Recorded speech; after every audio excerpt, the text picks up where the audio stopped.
Hello, hello, good morning. No, gapang limpyo ko di sa house. Kag nakita ko ang camera ni Tita Kicks na GE Shockproof. Wow, 2010 panigi-shoot din na nga dalawa ang underwater nila. Oh, ba may Little Mermaid. Galit ni si Badiday ko dati na galit ni nga swimmer.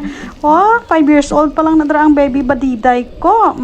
Dati na galit ini nga sirena. Diri siya nag-start sang iya nga training sang langoy sa gamay namon nga pool. Ara, bag-o na siya nagsali sa mga competitions na ara galangoy-langoy na siya diri sang una 2010 pato kag karon ara labot siya sa Esmera sa pag-training ni Coach Ramil. Very good. Competition, city meet, prisa wala na siya nakaabot sang palaro kay man wala man siya ga seryoso.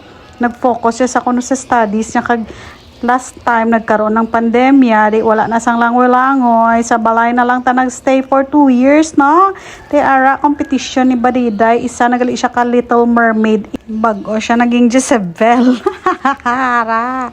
Sali-sali lang siya sa competition ng Badiday, madzam naton. No, happy gidang Mama Bells mo dere modra mazam. Sa imo nga mga na-achieve sa paglangoy-langoy nga gamay ka pa may remembrance ka nagid kaliya. Love you, mwah! Sa kinabuhi tandaan mo nga kailangan mo maging competitive sa imo nga self para ang imo nga goals nga gusto mo ma-achieve malabot mo ina sa paglangoy, sa paglupad, etc. Mamati gid permi ha eskwela mayo day. Love you.